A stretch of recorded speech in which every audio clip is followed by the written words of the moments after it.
గడిచిన 5 సంవత్సరాలు ఎప్పుడైనా ఒక గ్రామ సభలో కూర్చొని మాట్లాడుకున్న దాఖలాలు ఉన్నాయా అని మిమ్మల్ని అడుగుతున్నా. ఎప్పుడైనా ఒక ముఖ్యమంత్రి ఒక ఉప ముఖ్యమంత్రి మీ దగ్గరికి వచ్చి సాదా సీదాగా వచ్చి కూర్చున్న సందర్భాలు ఉన్నాయా అని అడుగుతున్నా. ఆ రోజు మీరు చూస్తే ముఖ్యమంత్రి వస్తున్నాడంటే మొత్తం చెట్లన్నీ నరికేయాలి.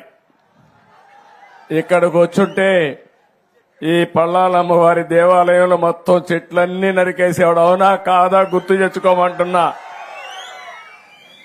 ఆయన వస్తున్నా అంటే పరదాలు కట్టేయాలి.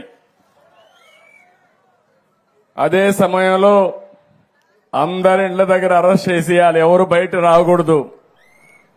ఈ ప్రాంతం అంతా స్కూల్స్ అన్ని మూసేయాలి. అన్ని బస్సులు ఆయన మీటింగుల కోసం రావాలి. ఆడవాళ్ళైతే స్వేచ్ఛగా వచ్చి కూర్చొని మాట్లాడుతున్నారు. ఏమమ్మా అప్పట్లో ఎప్పుడన్నా మీలో నవ్వుముఖం చూశానా అని అడుగుతున్నా మిమ్మల్ని అందరినీ.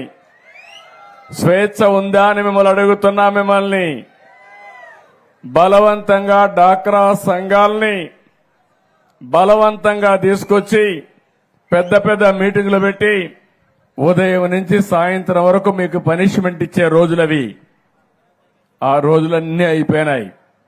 ఓసారి నేను చూశాను, వచ్చిన వాళ్ళు వెళ్లిపోతా ఉంటే పక్కన గోతులు తవ్వేవాళ్ళు పారిపోకుండా. ఇది ప్రజాస్వామ్యమా లేకపోతే డిక్టేటర్ స్వామ్యమా నాకైతే అర్థం కావడం లేదు.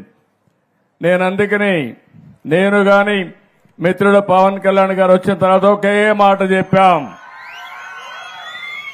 చాలా స్పష్టంగా ఆదేశాలు ఇచ్చాం. మాది simple governance, simple government, effective governance. పేద ప్రజలకు న్యాయం చేసే పరిపాలన రావాలని పాలనకు శ్రీకారం చుట్టామని చెప్పి కూడా నేను మీకు తెలియజేస్తున్నా.